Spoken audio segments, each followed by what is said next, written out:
अस्सलाम वालेकुम। इस वीडियो में आज हम डिस्कस करेंगे यूनिट नंबर 2 जो कि काइनेमैटिक्स है।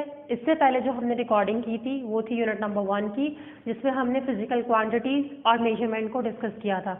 मेजरमेंट के लिहाज से हमने डिफरेंट मेजरिंग इंस्ट्रूमेंट्स पढ़े थे और फिजिकल क्वांटिटीज को दो हिस्सों में कैटेगराइज करके उसको मजीद डिस्कस किया था। लेकिन अब यहाँ पर हम काइनेमैटिक्स की डिस्कस करेंगे। तो काइनेमैटिक्स मैकेनिक्स की एक सब ब्रांच है। तो यहाँ पर सबसे पहले हम अगर टॉपिक्स में देखें तो सबसे पहले हम ये डिस्कस करेंगे कि मैकेनिक्स क्या है। वैसे तो मैकेनिक्स के बारे में मैं चैप्टर नंबर 1 में ब्रीफ डिस्क्रिप्शन दे चुकी हूँ, लेकिन अब मजीद डिस्कशन इसकी इस चैप्टर में की जाएगी। तो मैकेनिक्स को पढ़ेंगे और उसकी टाइप्स को पढ़ेंगे। अब जब ये सारे टॉपिक्स आप पढ़ लेंगे तो इसके बाद ये है कि आपको इन चीज़ों के बारे में मालूमात हासिल हो जाएंगी, जैसे कि यहाँ पर लिखा हुआ है रेस्ट और मोशन। तो अभी तो हम एक कॉमन कॉन्सेप्ट रखते हैं कि रेस्ट क्या है, स्टेशनरी, और मोशन क्या है कि ऑब्जेक्ट मूव कर रहा है। The movement of object is called motion. लेकिन आगे इसको मज़ीद डिस्कस करेंगे कि अगर कोई ऑब्जेक्ट रेस्ट में है, जैसे कि अगर मैं ये बोर्ड कह रही हूँ तो ये बोर्ड रेस्ट में है लेकिन रुका हुआ है, स्टेशनरी है, लेकिन अगर हम इसको किसी और एस्पेक्ट से चेक करें या आउट ऑफ अर्थ चेक करें तो ये रेस्ट में मौजूद नहीं है बल्कि ये मूव कर रहा है। तो डिफरेंट एस्पेक्ट्स को हम डिस्कस करेंगे कि कैसे एक ऑब्जेक्ट रेस्ट में भी कंसिडर किया जाता है और वो मोशन में भी होता है। This is called relativity. तो हम रिलेटिव स्टेट्स को डिस्कस करेंगे। इसके बाद मजीद हम पढ़ेंगे टाइप्स ऑफ मोशन। मोशन को 3 हिस्सों में 3 मेजर कैटेगरीज में कैटेगराइज किया जा रहा है। तो उन 3 कैटेगरीज को यहाँ पर हम डिस्कस करेंगे और इसके बाद फिर जब बॉडी की मूवमेंट होती है तो ये तो आपको भी मालूम होगा कि वहाँ पर फासला कवर होता है। तो फासले को यानी डिस्टेंस को भी हमने 2 हिस्सों में डिवाइड किया हुआ है। एक को कहते हैं डिस्टेंस और दूसरे को कहते हैं डिस्प्लेसमेंट। दोनों में बहुत माइनर डिफरेंस है लेकिन डिफरेंस है। तो उन डिफरेंसेस को यहाँ पे हम डिस्कस करेंगे और उसके बाद फिर डिस्टेंस और डिस्प्लेसमेंट की वजह से जो स्पीड और वेलोसिटी प्रोड्यूस होती है उसके बारे में पढ़ेंगे कि स्पीड तो रफ्तार है, तो फिर वेलोसिटी क्या है। तो स्पीड और वेलोसिटी को डिस्कस करने के बाद एक नई टर्म आएगी एक्सेलरेशन, जिसको हम यहाँ पर पढ़ेंगे। नेक्स्ट हमारे पास है स्केलर और वेक्टर क्वांटिटीज। वैसे तो इसका बहुत माइनर कॉन्सेप्ट मैंने आपको तब दे दिया था जब मैंने आपको चैप्टर नंबर 1 का कॉन्सेप्चुअल मैप पढ़ाया था, लेकिन इसको मजीद डिटेल में यहाँ पर डिस्कस करेंगे और इसके लिहाज से एक ग्राफ है जो यहाँ पर पढ़ा जाएगा। फिर आगे डिस्टेंस टाइम ग्राफ आएगा, यानी डिस्टेंस को हम टाइम से रिलेट करवाएंगे और इसका ग्राफ यहाँ पर स्टडी करेंगे। दूसरी बात स्पीड टाइम ग्राफ आएगा, यानी स्पीड को टाइम से रिलेट करके हम ये चेक करेंगे कि दोनों में क्या रिलेशन बन रहा है। तो इनके रिलेशन को फिर हम मजीद डिस्क्राइब करेंगे। आगे फिर आएंगी equations of motion. Equations of motion में हमारे पास 3 तरह की इक्वेशंस मौजूद हैं, डिस्टेंस, टाइम और स्पीड की मदद से, और वहाँ पर कुछ इक्वेशंस में एक्सेलरेशन भी होगी। तो यहाँ पर इसको हम डिस्कस करने के बाद फिर आगे मोशन ड्यू टू ग्रेविटी, यानी जो हमने इक्वेशंस ऑफ मोशन पढ़ी उन पर ग्रेविटी का क्या इन्फ्लुएंस होगा ये डिस्कस करेंगे। और सबसे बड़ी चीज़ हम ये बात करेंगे कि ग्रेविटी जो प्रोड्यूस हो रही है वो ऐसे कैसे किसी भी ऑब्जेक्ट को अपने तरफ खींच लेती है। यानी अगर कोई भी ऑब्जेक्ट अगर हम देखें तो वो ऊपर नहीं जाता, वो दाएं नहीं जाता, वो बाएं नहीं जाता। अगर किसी भी ऑब्जेक्ट को हम फ्री फॉल ड्रॉप करें तो वो हमेशा नीचे जाता है। तो नीचे अगर वो जा रहा है तो उसकी रफ्तार उस वक्त कितनी होगी और उसकी एक्सेलरेशन कितनी होगी, ये हम डिस्कस करेंगे। इसके बाद लास्ट में जब पूरा चैप्टर कंप्लीट हो जाएगा तो यहाँ पर हम इसका एक समराइज कॉन्सेप्चुअल मैप डिस्कस करेंगे जिसमें पूरे चैप्टर की समरी होगी। उससे आपके सारे कॉन्सेप्ट एक दफ़ा फिर से रिव्यू हो जाएंगे। At the end we will discuss the problems of this chapter. जब पूरा चैप्टर कंप्लीट हो जाएगा तो इसके बाद इसके कुछ फॉर्मूलाए से हम कुछ प्रॉब्लम्स को सॉल्व करेंगे, कुछ न्यूमेरिकल प्रॉब्लम को सॉल्व करेंगे, जिससे ये चैप्टर में जो कॉन्सेप्ट्स हैं वो मज़ीद क्लियर हो जाएंगे with the help of numerical verification. तो यहाँ तक ये सारे हो गए इसके टॉपिक्स। अब सबसे पहला टॉपिक हम डिस्कस करेंगे मैकेनिक्स और उसकी टाइप्स। अब हम अपने पहले टॉपिक को डिस्कस करेंगे जो कि यहाँ पे लिखा हुआ है मैकेनिक्स। मैकेनिक्स वैसे तो हम पहले डिस्कस कर चुके हैं चैप्टर नंबर 1 में कि ये ब्रांच है फिजिक्स की जिसमें हम मोशन के बारे में स्टडी करते हैं, लेकिन यहाँ पर हम इसकी फर्दर 2 मजीद टाइप्स की बात कर रहे हैं। एक है काइनेमैटिक्स और दूसरा डायनामिक्स। काइनेमैटिक्स और डायनामिक्स दोनों मोशन की ही स्टडी है, यानी मूवमेंट की ही स्टडी है, लेकिन दोनों में एक डिफरेंस है। डिफरेंस क्या है? डिफरेंस है फोर्स का। तो फोर्स का डिफरेंस कैसे है ये अब हम आगे देखते हैं, लेकिन सबसे पहले हम बात करेंगे काइनेमैटिक्स की। तो काइनेमैटिक्स एक ग्रीक वर्ड से निकला है जो कि काइनेमा था। काइनेमा मीन्स मोशन। तो इस ब्रांच में हम मूवमेंट की स्टडी करेंगे, मोशन की स्टडी करेंगे, लेकिन without reference to the force. Force की बात यहाँ पर नहीं की जाएगी या उन एजेंट्स की बात नहीं की जाएगी जो कि मोशन प्रोड्यूस करवा रहे हैं। अब अगर डायनामिक्स में देखें तो डायनामिक्स में मोशन की तो बात होगी, लेकिन उसके कॉजेज भी पढ़े जाएंगे, यानी अगर मूवमेंट हो रही है तो उस मूवमेंट के पीछे वजह क्या है। तो उसके पीछे एक तो वजह फोर्स हो सकती है और मेजर वजह यही है, बाकी सारे एजेंट्स भी, बाकी सारे कॉजेज भी इसी की वजह से हैं कि अगर ऑब्जेक्ट मूव कर रहा है तो वो किस रीजन से मूव कर रहा है, क्योंकि उसके पीछे फोर्स इन्वॉल्व है। तो फोर्स की भी स्टडी करेंगे। ये हमारा नेक्स्ट चैप्टर है जिसे डायनामिक्स के नाम से यहाँ पर जाना जा रहा है। इसके बाद काइनेमैटिक्स में हमने मोशन की स्टडी करनी है, उसके साथ हमने ये डिस्कस करना है कि ऑब्जेक्ट जब मूव करता है तो वो डिस्टेंस या डिस्प्लेसमेंट कवर करता है और इसके अलावा वो स्पीड या वेलोसिटी प्रोड्यूस कर रहा होता है और मजीद ये कि वेलोसिटी का चेंज एक्सेलरेशन होता है। तो ये सारी चीज़ें डिस्कस करेंगे हम इस चैप्टर में काइनेमैटिक्स में। अब काइनेमैटिक्स को ही आगे कंटिन्यू करते हुए यहाँ पर हम दो टर्म्स की बात करेंगे, एक है रेस्ट और दूसरा मोशन। रेस्ट क्या है? Rest means stationery.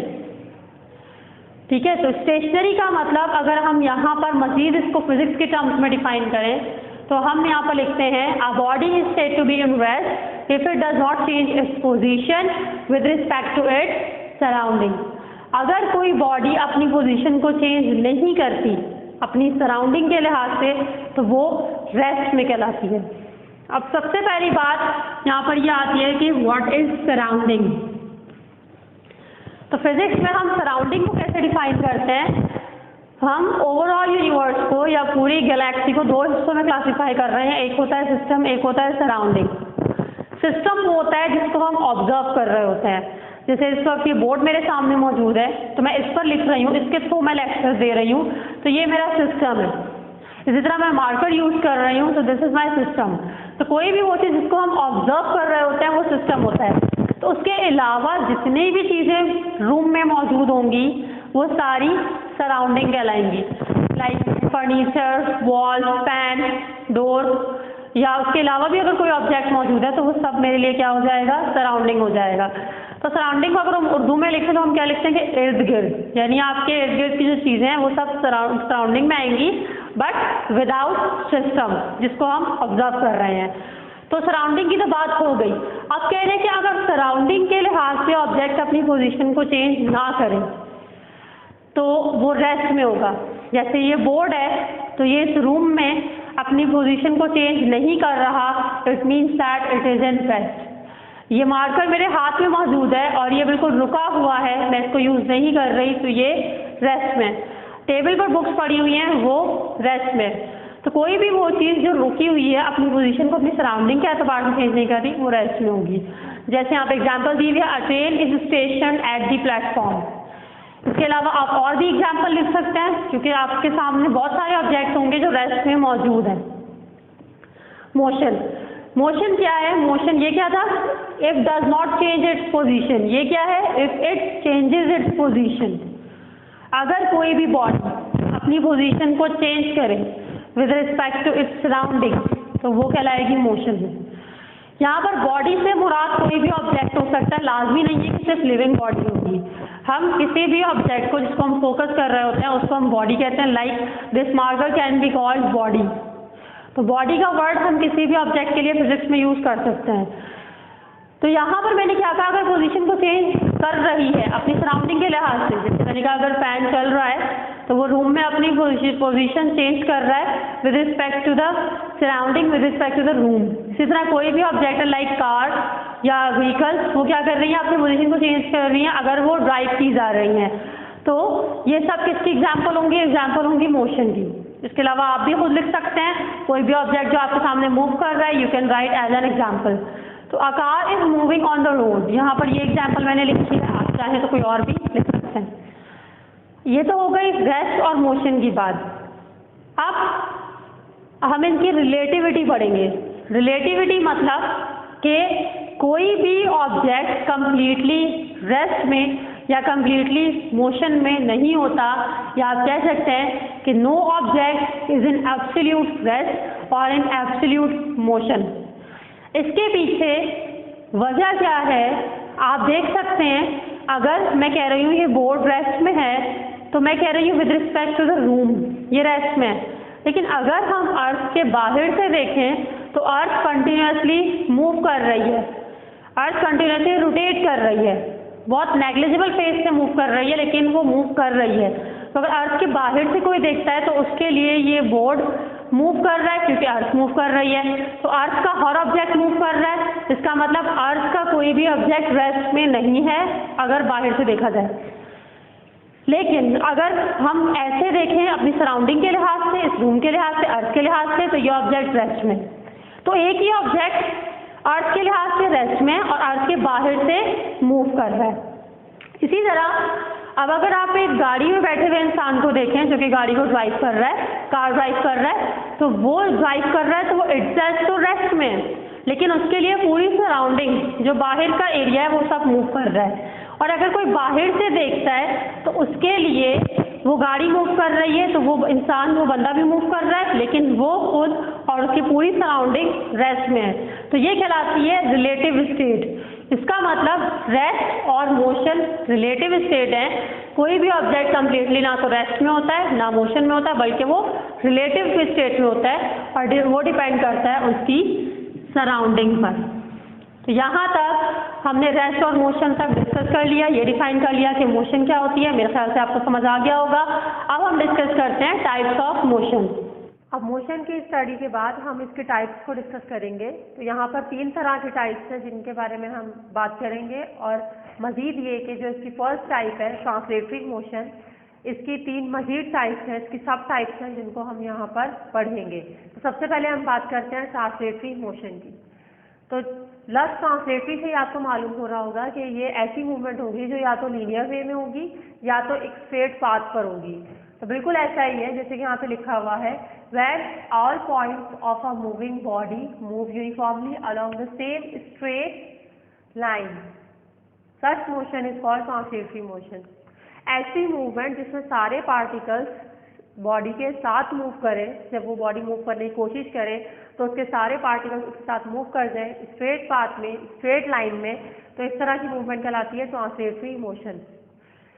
इसकी बहुत सारी एग्जांपल्स हैं। सबसे बड़ी एग्जांपल इसकी a person moving on the ground है। जैसे कि आप देख सकते हैं अगर कोई इंसान मूव करने की कोशिश करता है तो वो अपने पैरों की मदद से मूव करने की कोशिश करता है और उसके बाद उसकी पूरी बॉडी उसके साथ मूव कर रही होती है।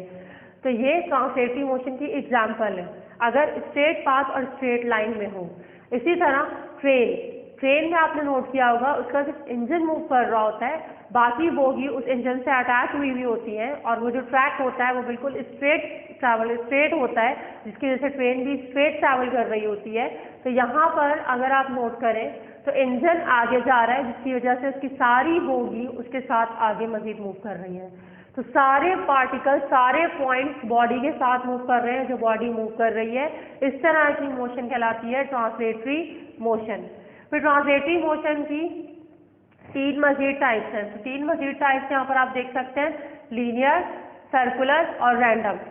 लीनियर मोशन में हमारे पास वही उसी तरह स्ट्रेट पाथ में लीनियर वे में मूवमेंट होगी, यानी जो बॉडी होगी वो स्ट्रेट लाइन में मूव करेगी, स्ट्रेट पाथ में मूव करेगी।